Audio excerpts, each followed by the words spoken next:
Bom dia, classe. Paz seja convosco, tudo bem? Cumprimente o pessoal lá que está assistindo a gente nas gravações, desejando um bom dia na internet. Muito bem, vamos continuar nossa aula de hoje. Nós encerramos na aula passada os livros históricos, falamos sobre o último livro, que foi o livro de Neemias. Muito bem.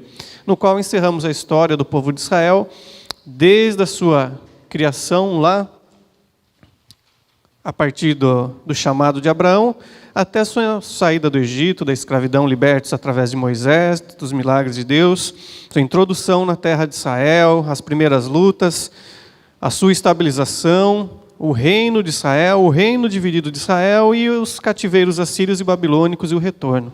Tá ok? Na aula de hoje nós vamos ver sobre os livros poéticos, tá ok? Os livros poéticos são aqueles que estão na nossa Bíblia, na organização, conforme a Bíblia dos protestantes, estão logo a seguir os livros históricos. Termina o livro de Neemias, já vem Jó, Salmos, Provérbios, Eclesiastes e Cantares. Tá ok? Do que tratam esses livros? Eles tratam das histórias e sentimentos e conhecimentos sapiensais, da sabedoria dessas pessoas que viveram na época, desde os dias de Abraão, na época dos patriarcas, aí durante o tempo de Israel, tanto quanto a teocracia, quanto depois na monarquia. Tá ok? Oi.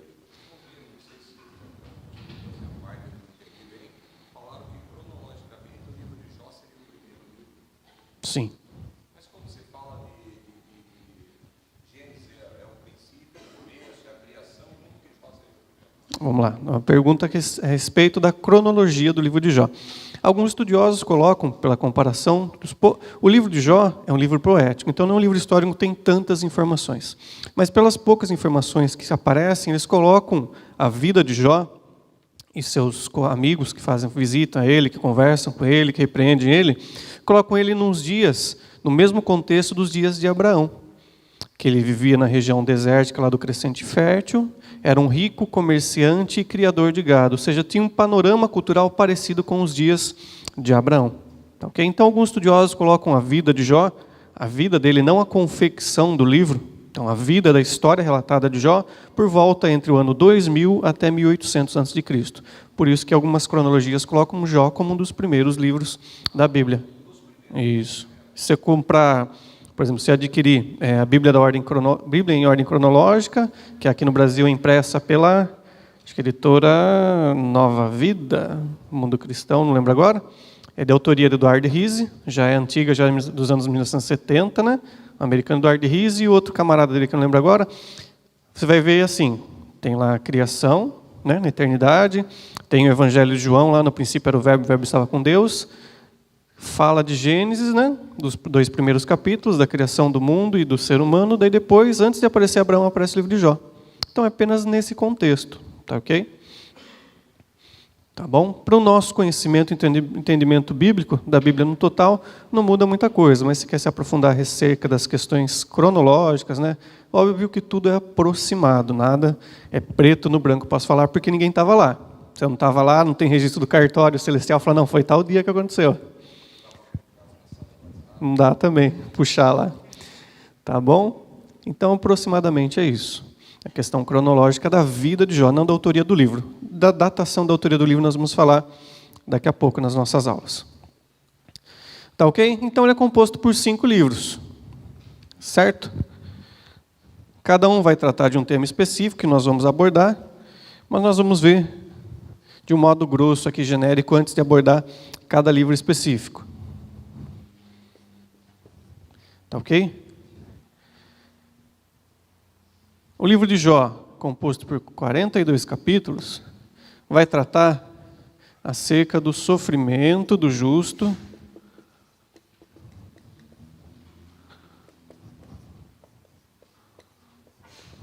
e da justiça de Deus.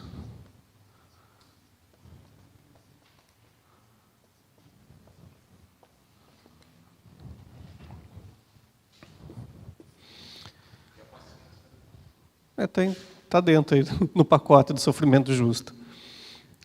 Os Salmos. Os Salmos é o único que não vai ser contado em capítulos, mas sim em unidades, tá ok? que nós vamos ver no nosso tema ali sobre Salmos? O porquê disso. Então, nós temos 150 salmos, não 150 capítulos, tá? Vão tratar de temas variados, como súplica, alegria, confiança.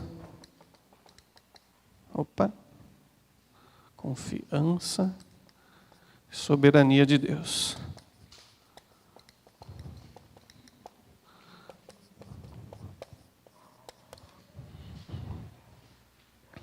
O livro de Provérbios. Nós já vamos falar já na próxima já. Provérbios composto por 31 capítulos, tá ok? E o tema principal dele é a sabedoria cotidiana. As coisas do dia a dia.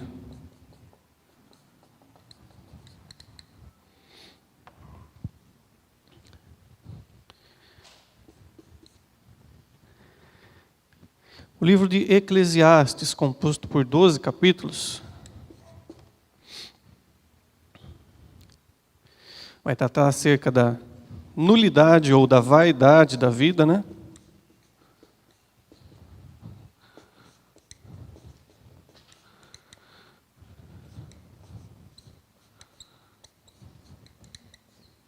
E o seu real propósito, sentido. Ok? Então, Eclesiastes, com 12 capítulos, vai tratar da vaidade da vida, né, ou da nulidade da vida, e do seu real propósito, do seu real sentido. Cantares, ou Cântico dos Cânticos, com 8 capítulos. Ok? Vai tratar acerca do amor. Tá bom? Coloquei o amor eros. Tá bom? Onde vem a palavra erótico, entre, obviamente, nosso contexto, nossa cosmovisão cristã, homem e mulher, e o próprio tema do livro. Tá bom? Então, a grosso modo, são esses os 5 livros poéticos. Tá ok? Certo ou errado?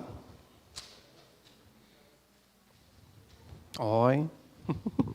Se for uma pegadinha do malandro.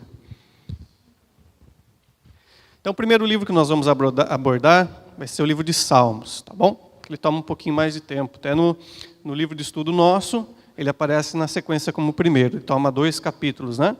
O 13 e o 14, se não estou enganado. Isso mesmo, 13 e 14. Livro de Salmos. Tem o seu nome na origem, né? Aqui para nós em português, Salmos. Que vem do grego salmoi, tá ok? Que foi a tradução lá na versão dos 70, que nós falamos nas primeiras aulas, lá em fevereiro, né? Da palavra hebraica terrilim. Isso quer dizer o quê? Louvor. Essas 2 palavras.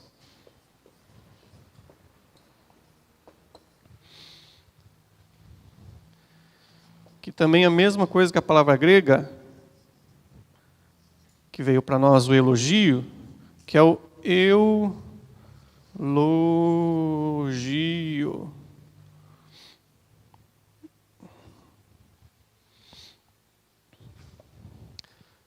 Tá? Que quer dizer o quê? No grego, sempre o eu, não é ego, não. Eu. O eu, no grego, quer dizer bem, bom. Eunice, boa vitória. Tá? Então, elogio é falar bem, discursar bem sobre algo. Então, o louvor, a palavra louvor para nós, é a mesma coisa, é um sinônimo dessa palavra grega, o elogio, quer dizer falar bem. Então, o livro de Salmos, seu tema central geralmente vai ser louvar a Deus, falar bem sobre Deus, por diversos temas e diversos motivos. Tá ok? A quantidade de salmos que existem no livro de Salmos são 150. Não são capítulos porque eles não contam a mesma história, mas são salmos diferentes. Nisso a gente cai na questão, até como o irmão perguntou, o que são salmos? Os salmos são, na verdade, orações. Conversas. Ou um elogio, né? para Deus ou com Deus, ou que com Deus, né?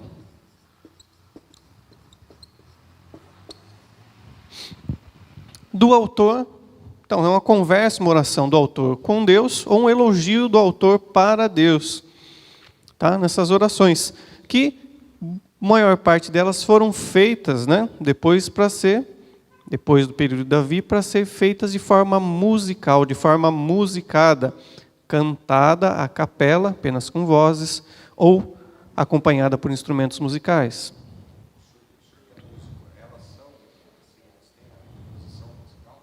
Sim, são uma escrita poética, né? Elas podem ser musicadas. É óbvio que nós estamos vendo em português, para ver o modo de estrutura lá da gramática da língua hebraica fica diferente para o nosso ouvido moderno, ouvido musical moderno, né? Está acostumado com uma métrica, com um tipo de melodia, um tipo de ritmo. Mas para os dias dos autores é algo bem que pegava e falava: isso aqui é um texto, isso aqui é música. Dá para fazer essa comparação. Certo? Então, o que são os salmos? São as orações, ou até mesmo um discurso, um elogio para Deus, que foram musicados ou foram escritos já visando o propósito musical. Tá, ok? Então, o livro de Salmos não são todos músicas, mas sim são todos orações. Você pode ter o exemplo disso, o Salmo de número 90, que é atribuído a Moisés. Tá, ok? Apesar de Moisés, a Bíblia falar em Deuteronômio e as outras passagens, né, em Êxodo 15, por exemplo, ele com sua irmã Miriam, eles fazem música para Deus, adoram a Deus com música, né, quando saem do Egito, ou depois quando ele vai reensinar o povo de Israel, que vai entrar na terra de Canaã, lá em Deuteronômio 33. O Salmo 90 não fala que foi feito para ser musicado, é uma oração. Tá, ok? Então, no livro de Salmos, nós temos 150 orações, tá, ok? Sejam louvando a Deus, sejam suplicando a Deus, sejam pedindo para Deus, sejam agradecendo a Deus, que foram feitas dos autores, dos servos de Deus, que elas foram feitas na sua simplicidade, na sua adoração, sua vida, intimidade com Deus, ou foram feitas e depois foram musicadas, ou foram feitas especificamente para serem utilizadas na adoração no templo. Tá, ok? A partir dos dias de Davi e depois com o templo efetivo nos dias de Salomão, até os dias do cativeiro babilônico, da invasão babilônica. Certo até aí? Isso aí. A autoria. Quem são os compositores dos salmos? Tem alguns salmos que não tem o compositor declarado especificamente, tá, ok? Mas tem alguns que tem. Na maioria das Bíblias você encontra. Você pega qualquer um dos salmos, você vai ver, está lá na epígrafe, né? Na primeira frase lá em cima do salmo, está escrito Salmo de fulano de tal. Deu o tema daquele salmo, né? Quando Davi fugia de Absalão, estava lá na caverna de Adulão. Salmo 120, Cânticos de Romagem, que era o período da peregrinação, quando o povo de Israel ia para o templo durante as festas. Salmo 90, Salmo de Moisés, a brevidade da vida, papapá, papapá. Então você encontra, tá? A maioria deles. Vamos colocar então dos principais. Davi é o que tem maior número de salmos atribuídos a ele. Cerca de 72 salmos são atribuídos a Davi. Seu filho Salomão, com 2.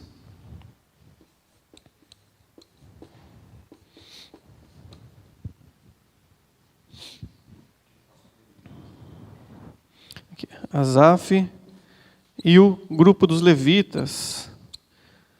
Quando você vê lá Salmo de Asaf, Gedutum, filhos de Corá, Emã, tá, ok? São todo esse grupo de pessoal que compôs. Quem mais que tem? O próprio Salmo de Moisés, né? Atribuído a Moisés, que é o Salmo de número 90.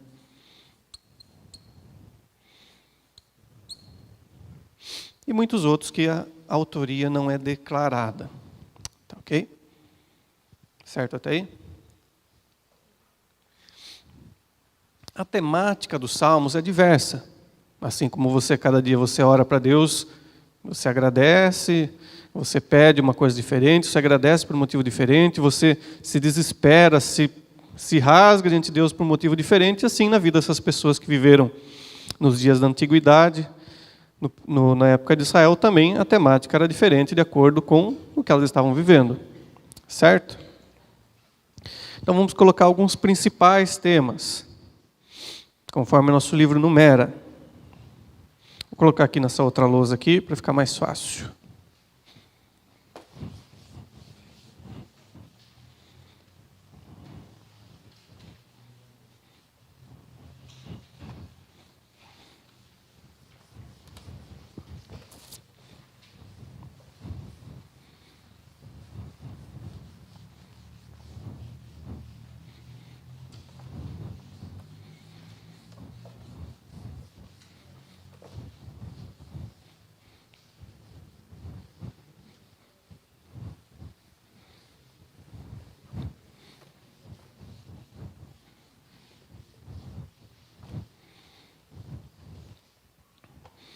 Vou colocar aqui só alguns, né?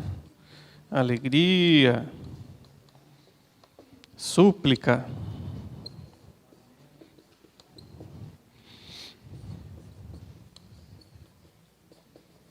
lamento, confiança,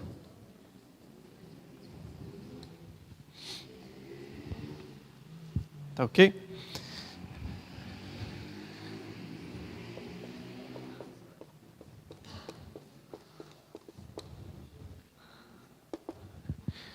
Tá, Tiago. Então tem salmos aí que são atribuídos a Moisés, que viveu por volta lá dos 1500 a.C., salmo atribuído a Davi, que viveu por volta do 1100 a.C., Salomão, 1100 não, 1010, né? Salomão por volta dos 970, 930 a.C., e uma porção de gente. Como é que se deu isso daí? Quem que juntou tudo isso? Quem fez a compilação? Tá? É atribuído a Esdras. Após o retorno do cativeiro babilônico, é atribuído a ele, que pegou e juntou tudo. Tá ok? Inclusive os últimos 5 salmos, do Salmo 146 a 150, é atribuído a Esdras e companhia a criação desses salmos, né? Certo? Ou errado? Isso. Aqui o que a gente está abordando aqui, quem que é o responsável? Já vamos falar disso já, tá? Compilação, quem pegou e juntou tudo. Não está sendo encontra na Bíblia atribuído a ele. Isso é apenas para os historiadores, os estudiosos que colocam, atribuem o Salmo 146 até o 150 a ele. Mas já vamos falar disso já. O que eu ia falar antes aqui para vocês?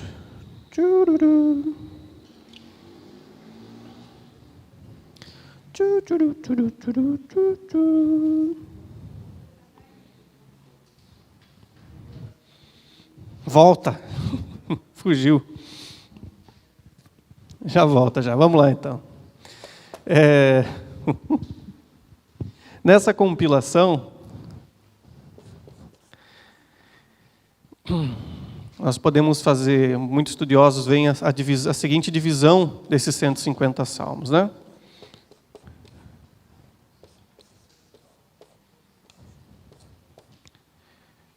Isso aqui não tem algarismo romano, mas eu aprendi quando era criança que é mais bonito juntar os pauzinhos, tá? Então, se for fazer algum trabalho, algum documento, nunca põe esses pauzinhos aqui, tá? Mas fica legal assim. Vamos lá. Página número 152, segundo parágrafo.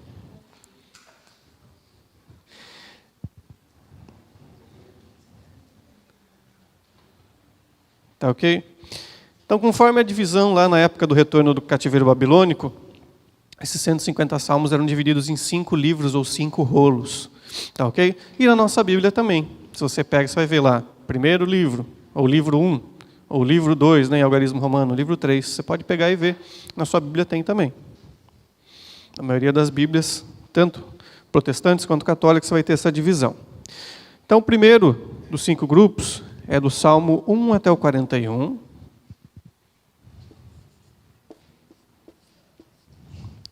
O segundo livro é do 42 ao 72. O terceiro é do 73 ao... Que número? Vocês estão na página aí? Muito obrigado. E o quarto livro, do 90 ao... E o último, do 107 ao... Muito bem. Certo? Então, essas são os 5 livros ou 5 divisões do livro dos Salmos. Tá ok?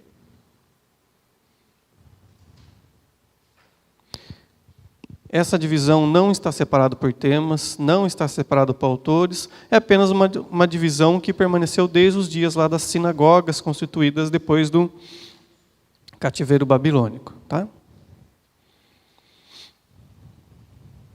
Muito bem. E dentro de toda essa montoeira de salmos, de orações cantadas, de músicas feitas para adorar a Deus, deve ter algum tema para cada uma. Mais ou menos específico. Alguns temas se confundem entre si. Aliás, dentro de alguns salmos existem mais de um tema apresentado. Mas, a grosso modo, para nós entendermos, estudarmos, vamos colocar os principais. Então, os tipos de salmos.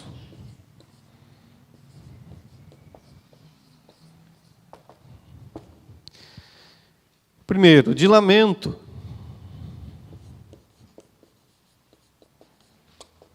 Ou súplica.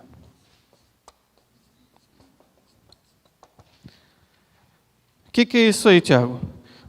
Lamento ou súplica, esse tipo de salmo que aparece em boas partes, nós temos vários deles atribuídos a Davi, compostos por Davi. Tudo bem, meu amigo?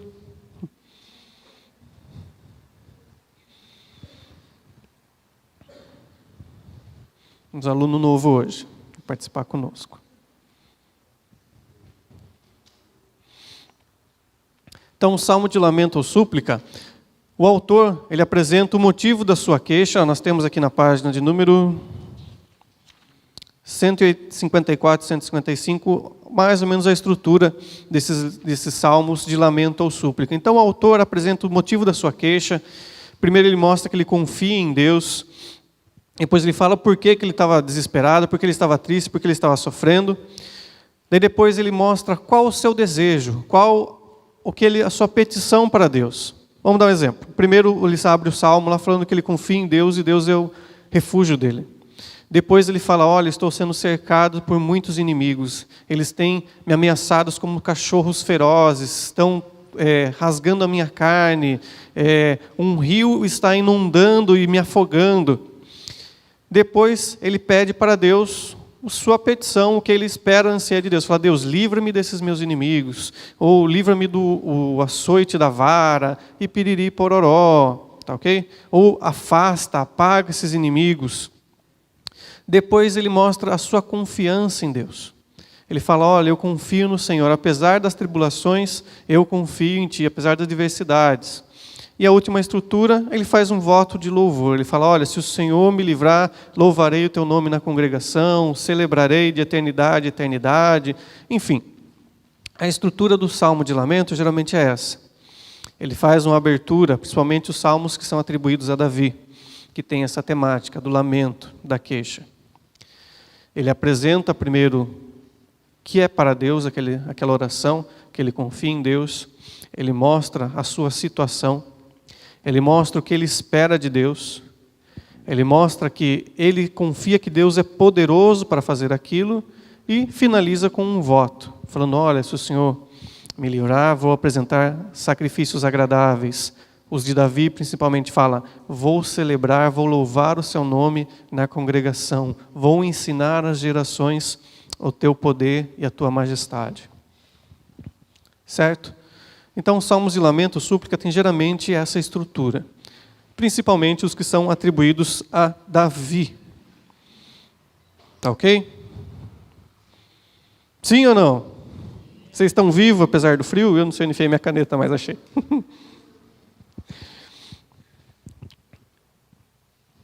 Salmos de louvor.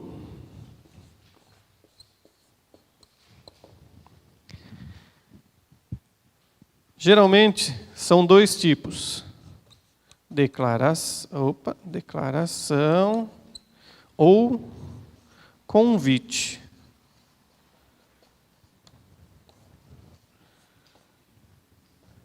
Então, salmos especificamente de louvor, de elogiar a Deus, de agradecer a Deus, geralmente são de duas naturezas.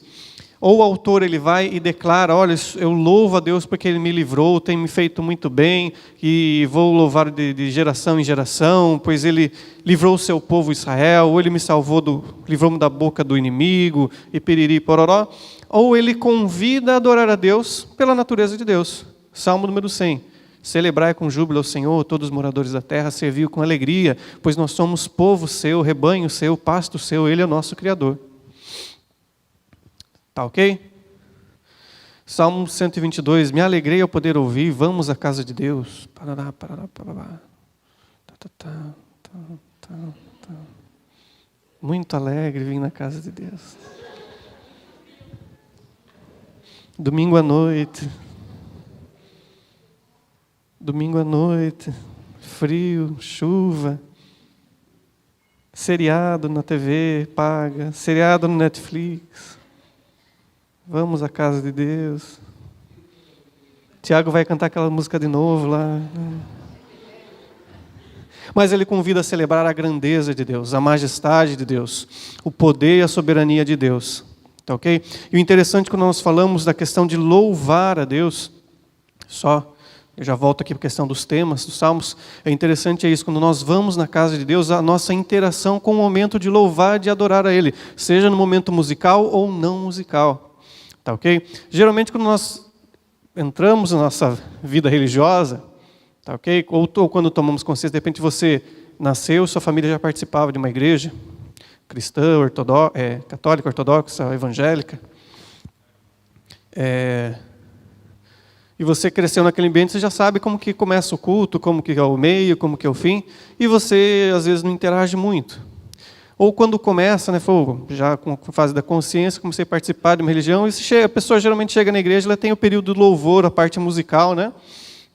Ela fica todo mundo com a mão no bolso lá, só olhando, ganhando para ver o que está acontecendo lá. Como diz a gíria popular, só fitando para ver e não interage muito.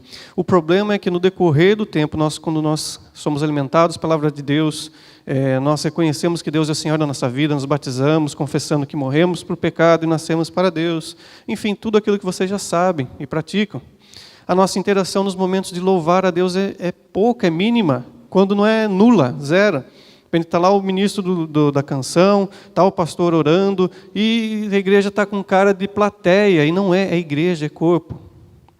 É unidade para celebrar a Deus. As músicas não são para entreter a mim nem a você, são para adorarmos a Deus.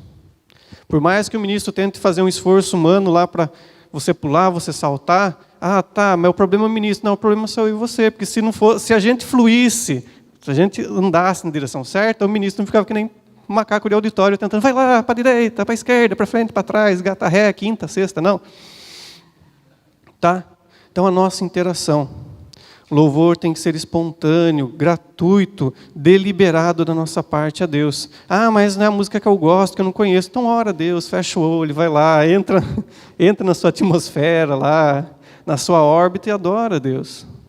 Não seja plateia, não seja espectador, tá? O culto é para Deus, não é para o pastor, para a banda, ministro de louvor, dança, teatro. Tá ok? Então, muito reflexo da nossa vida religiosa acaba refletindo na nossa vida pessoal, que na igreja nós não temos o hábito, muito menos na casa, né? Se na igreja está todo mundo tentando ajudar você lá, você e eu, para adorarmos a Deus espontaneamente, não vai o negócio, imagina em casa, que você tem família para... São várias vozes, você tem família para responder, de repente uma televisão ligada, mensagens no telefone celular, no smartphone, e-mails, tantas vozes tentando competir. Se na igreja que é para apenas ouvir a voz de Deus, tá? Então vamos, você e eu como líderes, futuros pastores, mestres, diáconos, apóstolos, vamos começar de nós mudar esse foco, essa visão, para que venha refletir nas outras pessoas, tá? O culto é para Deus. Tanto no período musical, nós devemos adorar a Deus, quanto no período não musical. O pastor está orando, adorando a Deus, sem música lá, e está só ele lá, eu te amo, Jesus. E todo mundo está assim, esperando que ele fosse, um mágico de Oz, vai lá, não, aqui, tal. Me dê um passe, faça uma poção mágica, alguma coisa, Não, é com Deus, tá?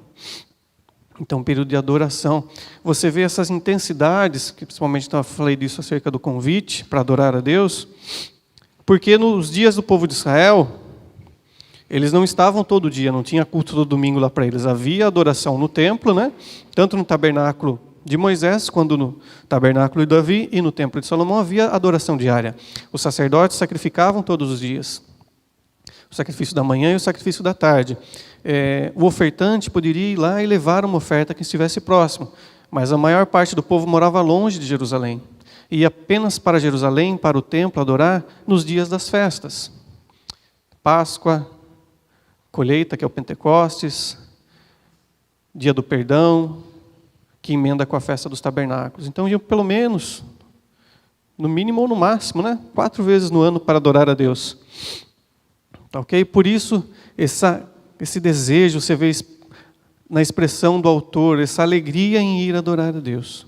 De repente, a gente tem tanta oferta, tanta coisa, tem culto toda semana, tem na internet, tem livro, e tem na TV, que vai falar, não, para quê? Vai lá, agora eu vou esperar se esse culto é melhor que eu vi na internet.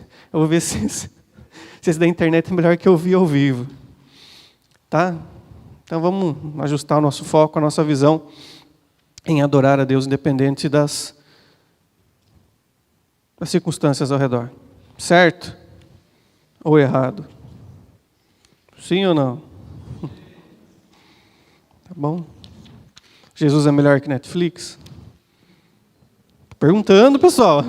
Que medo. Ah, tá. Obrigado. Estava eu e a irmã sozinha aqui, concordamos. Vamos lá, a caneta está fugindo hoje aqui. Um dos outros tipos de salmos, ou temas, são os salmos históricos. Acho que não dá para enxergar do fundo agora com essa caneta aqui, Vou mudar para azul. Salmos históricos. Tá ok? Nós temos alguns. É óbvio que alguns salmos acabam se misturando nos temas. Então, você de repente tem um salmo que não é histórico, mas conta uma parte da história do povo de Israel. Mas nós temos alguns que são específicos, que são a maior parte, a maior porção dessa composição, quando não 100%, trata da história do povo de Israel. Tá ok? E os que tratam disso são o salmo de número 78, 105, 106...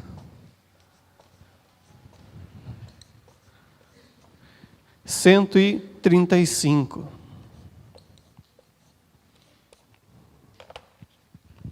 Eles até são meio parecidos entre si, devido a tratar da mesma natureza, do mesmo tópico, do mesmo tema. E qual que é esse tema, Tiago? É da criação do Estado, da nação de Israel, desde os dias de Abraão, tá ok? O Salmo de 105, ele conta desde a criação lá e fala, olha, escolheu Abraão, fala do período que Abraão estava lá no Egito, ele fala, olha, não toqueis o meu ungido, porque ele é meu profeta, parará, até introduzir a nação de Israel, o povo de Israel na terra de Canaã, como Deus cuidou deles, e mesmo assim o povo de Israel pisou na bola. Tá? Então o Salmo histórico mostra tudo aquilo que Deus fez por Israel, e as mancadas, os erros, os pecados do povo de Israel, e fala que mesmo assim Deus continua sendo bom e misericordioso com eles. Tá? Salmo histórico, quando eles louvavam a Deus, quando eles entoavam no templo, era para rememorar, para ensinar ao povo de Israel tudo aquilo que aconteceu e a misericórdia e a grandeza de Deus. Certo?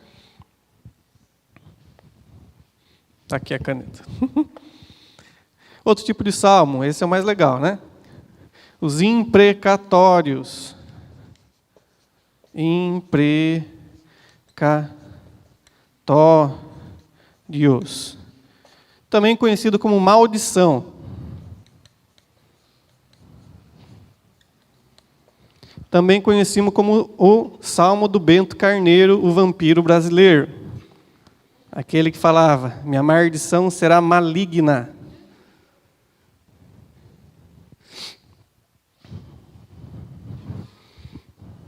Para quem não lembra desse personagem, entra depois lá no YouTube, lá você vê lá. Chico Anísio e o Bento Carneiro. Tá bom. Salmos imprecatórios são aqueles no qual o autor, a principal parte do salmo, né, a maior parte do conteúdo do salmo, é o autor pedindo para que Deus traga justiça e vingança sobre seus inimigos. Tá? Por isso, maldição. Tá ok? E aqui se o livro coloca alguns principais. Eu vou falar um aqui meu, vamos ver se o livro fala um dele aqui, página 162. Essa é a mesma coisa que eu pensei.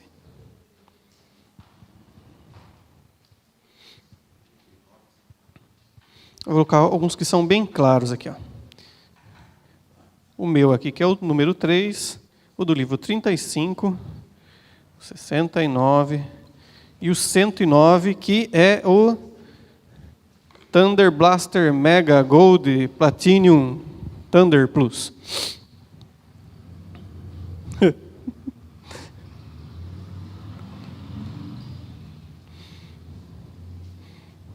Que é o Salmo Heavy Metal. Vamos lá. Então, nele o autor pede para que Deus traga a justiça. Turma aí do fundo, pergunta, fala que eu respondo.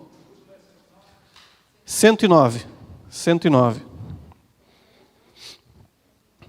Salmos 3, Salmos número 35, Salmos número 69, Salmos número 109. Ok? Precatórios, a maldição. Então, é o salmista, o compositor, pedindo para que Deus traga a justiça ou a vingança sobre os inimigos, ou dando já uma condenação que vai ocorrer em consequência da atitude dos inimigos, ou das pessoas ímpias, aqueles que não temem a Deus. Tá? Piedoso é quem teme a Deus, ímpio é quem não teme. Tá? Então, se escutar essa palavra, você já lembra já. Piedoso é o que serve a Deus, o temente. Impiedoso ou ímpio é quem não teme a Deus e age com as suas próprias regras. Tá ok? Então, imprecatórios, né? Que a sua casa seja destruída, que a sua descendência seja apagada da terra, que outra pessoa tome o seu lugar, né? O Salmo 69 é isso. Até uma visão profética. Olha, fale que a sua descendência seja exterminada e tome outro o seu ministério, tome outro, algumas versões, o seu bispado. Daí depois os evangelistas atribuem essa passagem para Judas, ou Judas Iscariote, né? Judas, o homem da cidade, aquele que traiu Jesus.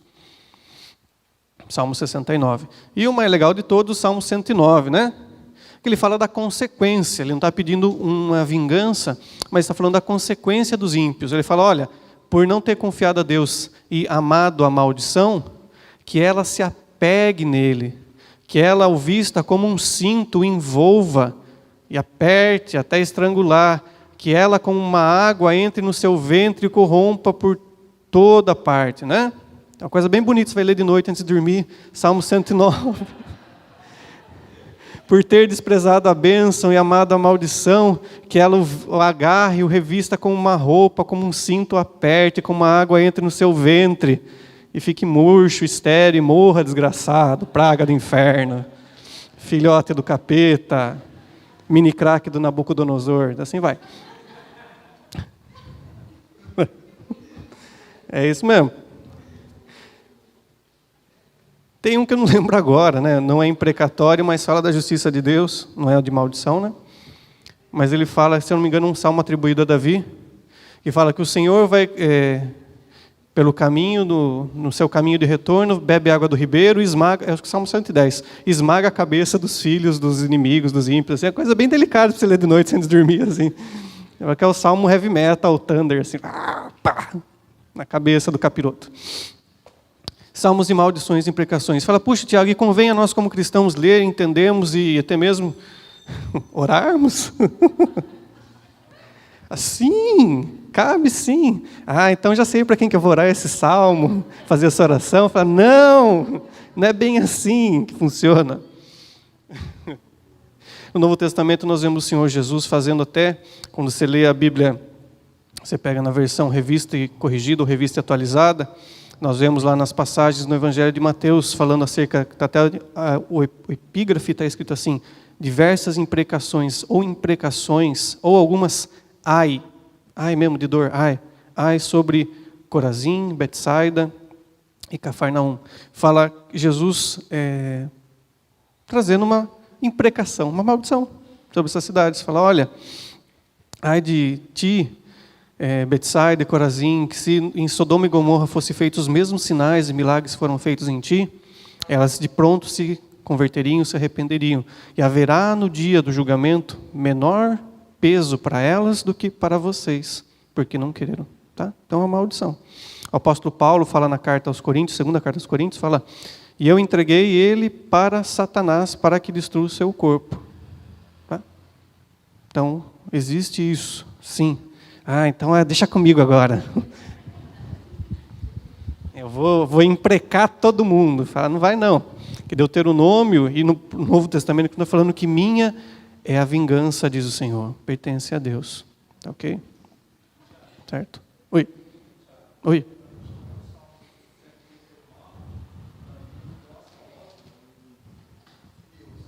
Sim, acho que no Salmo 17 também, se eu não me engano, é atribuído a Davi, fala, os ímpios e todos aqueles que se esquecem a Deus serão lançados no inferno. Tá? Então a imprecação, a maldição, não vai ser, obviamente, ser usado como vingança. O livro de Levítico e próprio Jesus nos ensina a amar nossos inimigos. Tá ok? Mas não apaga a questão do juízo de Deus, da consequência daquilo. Fala, olha, quem se esquece de Deus vai ser lançado no inferno. Simples, quem se esqueceu que eu tive amnésia, esqueci, agora não lembro mais quem é Deus. Não, aqueles que dão as costas para Deus e tchau, benção, eu vou viver minha vida. Tá ok? Então é a consequência, certo? O Paulo fala, olha, entreguei para que Satanás destrua o seu corpo para que haja esperança para ele que se arrependa. Então somos imprecatórios ou maldições, tá ok? Eu sei que você não vai sair que nem doido, falando, agora vamos amaldiçoar todo mundo.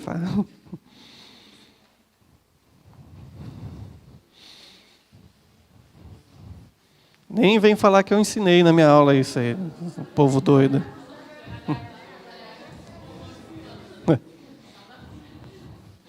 Vai usar de desculpa aí, Jesus vai falar para você, ó.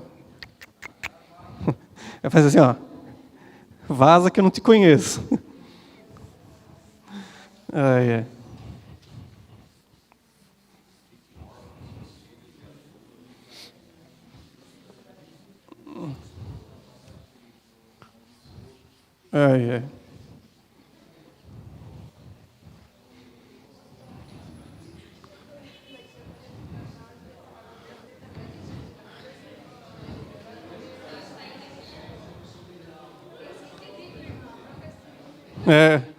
Vai nessa. Vai nessa, povo de Deus.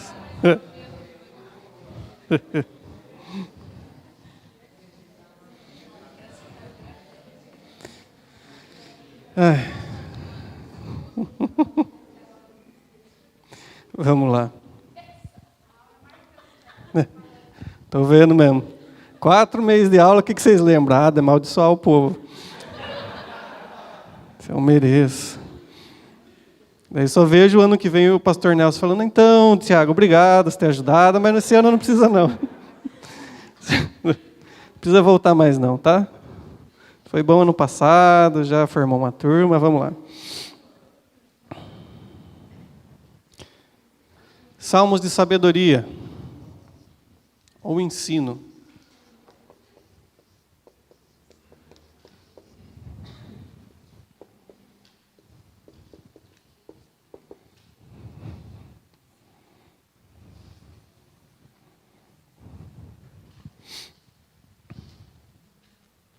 Salmos reais e salmos messiânicos.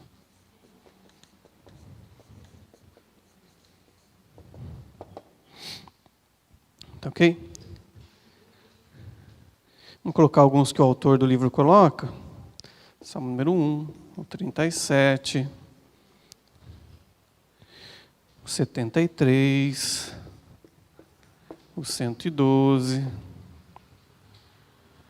o 127 e o 128. Tá ok? Aqui os salmos reais, vou colocar apenas alguns. Aqui só 2.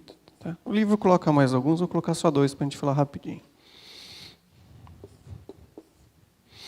Salmos messiânicos. Oi. Oh, verdade. Eu já pulei, já coloco aqui. Muito obrigado.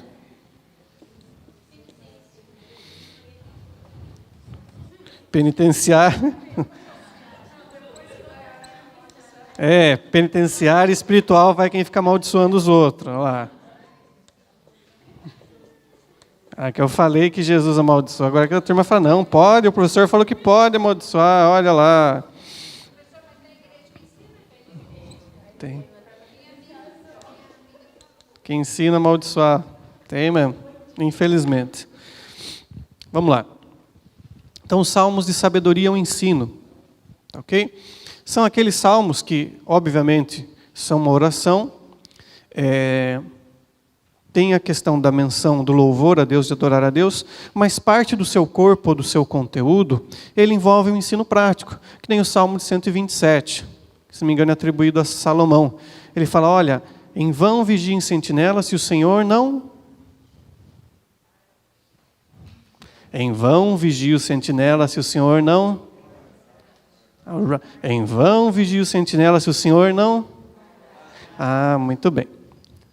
Em vão trabalham os edificadores ou construtores se o Senhor não edificar a cidade. Tá, ok? Então, são salmos, são uma oração, já nesses dias de forma musicada, né? Mas que no seu corpo, parte do seu corpo, contém um ensino, para que quem ouvisse aquela oração musicada, quem ouvisse aquela oração apenas cantada ou acompanhada por instrumentos musicais, ele não apenas adorasse a Deus, mas também captasse, obtivesse algum ensino direto. Tá ok? Um ensino prático. Não é assim no culto? Não é assim nas aulas?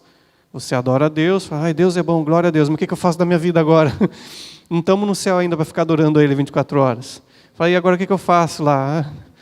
Com o meu casamento? O que eu faço com o meu trabalho? O que eu faço com a minha família? Você recebe um ensino prático, né? Que nem eu falei para vocês agora. Pessoa lá, vocês vão, o inimigo vocês vão amar e abençoar, né? Não vai amaldiçoar, não. Tá? Então, salmos de sabedoria, os salmos de ensino. Salmos reais, tá ok? A parte da composição foi feita, obviamente, ele adora Deus, fala de Deus, mas foi feita para algum momento dentro da dinastia real de Davi, tá ok? Para um momento de coroação, para um casamento do rei, e faz a comparação entre esse rei humano, algum de Salomão, e os descendentes de Davi, através de Salomão, e com o Rei eterno, que é o nosso Deus. Salmo 45, olha, o Rei consagra o que compôs, tal, de alegria transborda o meu coração. Depois lá a turma lá do Rio de Janeiro compôs consagração ao Rei dos Reis, baseado nesse salmo, né? Lá da igreja, Comunidade Cristã Vila da Penha. Depois a Aline Barros cantou, todo mundo canta e chora, aleluia. Mas está lá nos salmos. É bonita a música, eu estou enchendo o saco só, tá? Vamos lá. Então, é feito para o momento de um rei humano, com essa comparação do rei celeste, do rei eterno. Jeová, nosso Deus, Senhor Jesus. Salmo 72 também, nessa mesma temática. Os salmos messiânicos, tá ok? Quando o autor compôs, ele falou acerca de um tema que apontava para a eternidade, pois ninguém preenchia no momento da composição aquilo, né? Salmo número 2, no finalzinho dele, no versículo 6 ou 8, se eu não me engano agora, fala, olha, Deus te deu um cetro, no qual um cetro de ferro, que ele regerá toda a terra, esmagará os reis, piriri e pororó, e fala, beijai o filho para que aplaque a sua ira, para que ele não venha e destrua. Está falando acerca do alguém que Deus investiu de poder que vai reger todas as nações. Davi não preenchia isso, Salomão não preenchia isso, então apontava para alguém no futuro. Alguém ungido de Deus, um Messias. Salmo 110 também, né, que fala especificamente, não deixará que a tua alma fique no Hades, ou no Sheol, na sepultura. Okay? Pelo contrário, disse-me o meu Senhor, fique à minha direita, até que eu coloque todos os inimigos por estrados, por tapete debaixo dos seus pés. Então apontavam para o futuro. Então Deus não falou para Davi que ia destruir todos os inimigos dele, não falou para Salomão, não falou para nenhum rei humano. Apontava para alguém que ia preencher somente no futuro. Salmos de confissão ou de penitência, né? Nós temos, dentro dos salmos acontecem essa mesma temática, alguns outros, mas específicos, como já havia falado antes, o 51 e o 32. O 51 atribuído a Davi, ok? Como uma confissão dele do pecado dele, do adultério com Batseba e o assassinato de Urias, né, que ele encomendou praticamente a morte de Urias, colocando ele no local de maior batalha.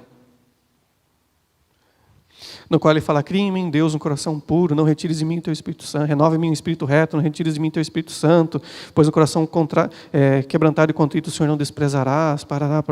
Davi rasga o seu coração, joga a sua alma no chão diante dos pés de Deus, pedindo o perdão a Deus, se confessando seus pecados, pedindo perdão, a penitência. Tá? O Salmo 32 também, ele é também atribuído a Davi, e fala que os estudiosos colocam ele como uma sequência do Salmo 51, do Salmo de número 51, que depois ele convida o povo a se arrepender, a confessar diante de Deus seus pecados, ensinando que Deus é poderoso para perdoar. Ele mesmo prova, e depois ele convida o povo a se arrepender, a confessar seus pecados, para que Deus venha e traga o perdão. Certo? Com isso encerramos o livro de Salmos. Os 150 salmos que estão na nossa Bíblia. Nós vimos os temas, nós vimos os autores, nós vimos a sua divisão em 5 livros, apontando para o Pentateuco lá, né? Primeira parte, Gênesis, Êxodo, Levítico, Números e Deuteronômio. Certo? Com isso encerramos nossa aula, e nossa próxima aula vão ser sobre os outros 4 livros poéticos. Certo? Deus abençoe. Tchau.